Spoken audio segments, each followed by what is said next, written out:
All right, looks like you done caught me finishing up this this Harry Potter portrait.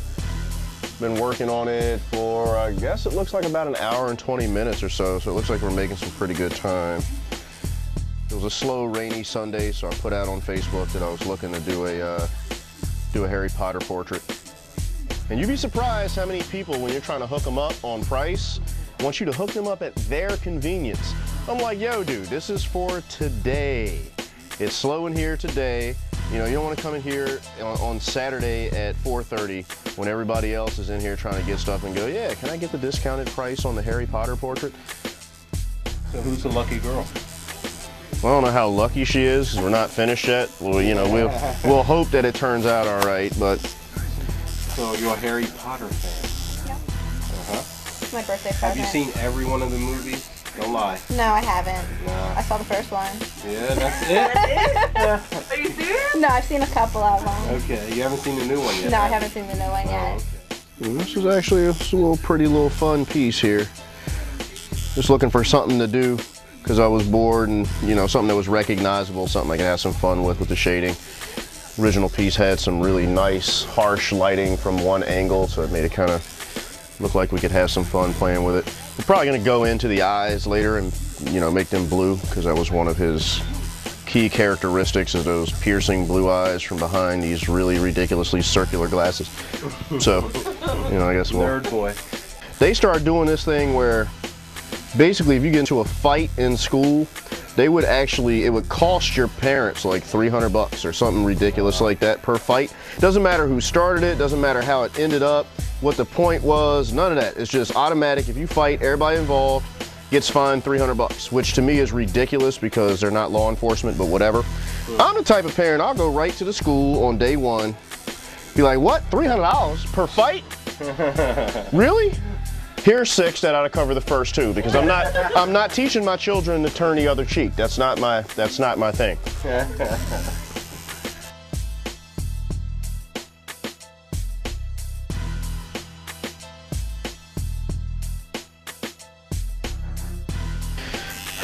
So you kind of came in as we were already into this, so we didn't really get a chance to kind of explain what it was we were planning to do. Obviously, it's just a picture I found online of Harry Potter.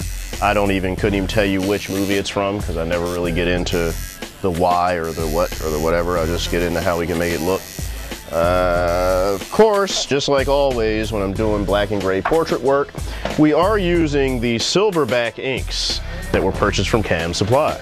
Actually, I called up Ron up at Cam Supply and had him ship some next day air stuff out, because as you can see, my little 1-ounce bottles are looking a little bit skimp at the moment, and I was like, oh, that's not gonna last me through the whole weekend. I gotta make a call.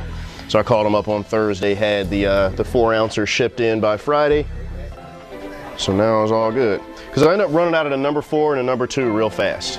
Somehow they're like 4 is close enough to straight black that when I'm using my straight black, I can go right into number 4.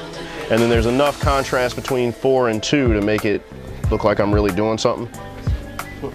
So then I can skip over the 3 sometimes, and so those run out faster for me.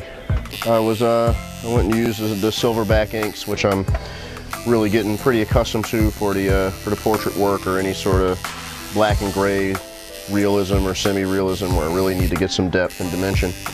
I'm of course using my 7-mag single stack with the long taper needles for my finer work. Right now I'm covering some bigger areas, so I've got my curved 11 Magnum single stack, all of which were purchased from Cam Supply. So I see you double dipping. Are you getting 2 different shades? Yes, because again, like I don't necessarily put 1, 2, 3, 4 and then a black all the time. And so what you end up doing is just sort of dipping in one of the numbers and then dipping in another one to either build it up or water it down a little bit. And so then you get an infinite variety of different shades that you can accomplish, as opposed to just what comes out of the bottle. So, you know, just from experimenting with this particular gray wash set, it just, you know, it tends to work well for me, so I use that. About 15 minutes will put us at 2 hours.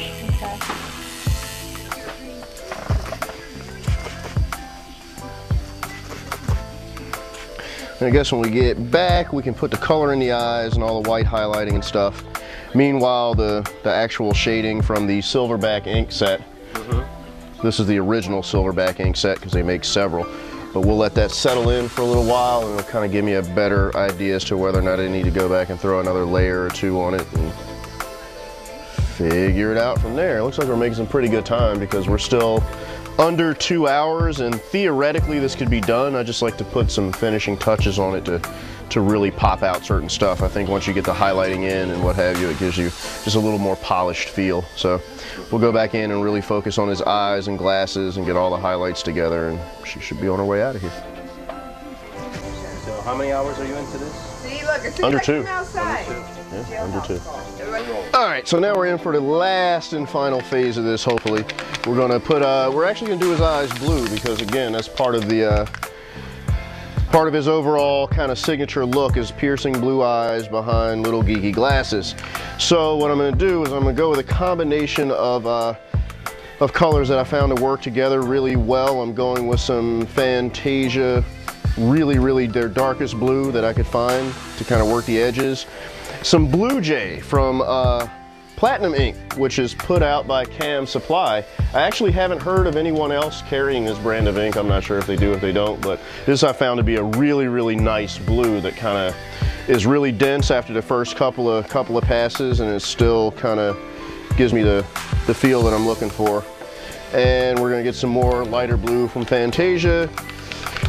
And then the highlighting, my typical highlighting ink, and even if I'm doing solid color on my ink, I really do like the Intense Snow White Opaque, which I also ordered from Cam Supply. Again, they do carry enough products that I can almost use them for just about everything that I need. Kind of picky about machines, and I tend to stick to my Danny Fowler Time machines. All right, let's check this out from this Platinum ink here.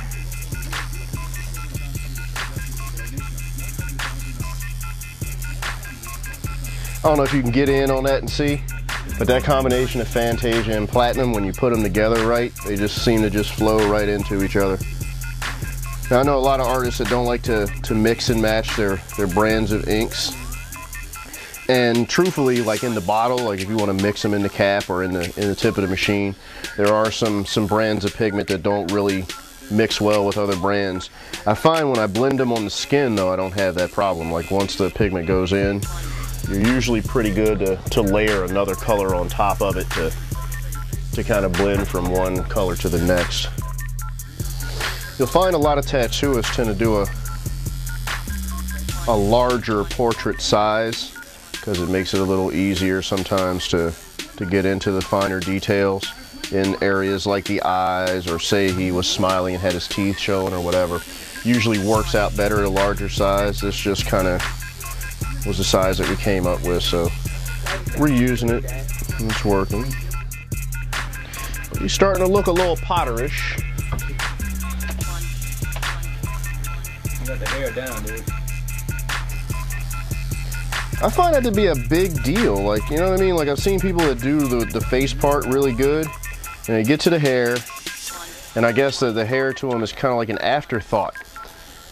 You know, it's just like, all right, we got the face in real good and all the dimension is there and it looks like it was supposed to be. But to me, the hair is a really big part of what makes a person look like what they look like. Right. All right, now this is where it really gets to be eye strain, because see that 1/2 millimeter between the frame right there? Somehow I got to work this super tight 3 round from Cam Supply into that space and make it look like we did it on purpose without going outside the lines. And again, as many times as I say it, it's still amazing to me that the stuff that I use in real life was all the stuff that I learned in kindergarten. Honors trigonometry I've never used once in a real applicable situation. This, however, stay within the lines, trace, color in. Somehow I use that every day. Cut and paste. That's extreme close-up. So we're gonna let her get about a cigarette break worth of time, and then we'll see if we can't get some good photographs out of that.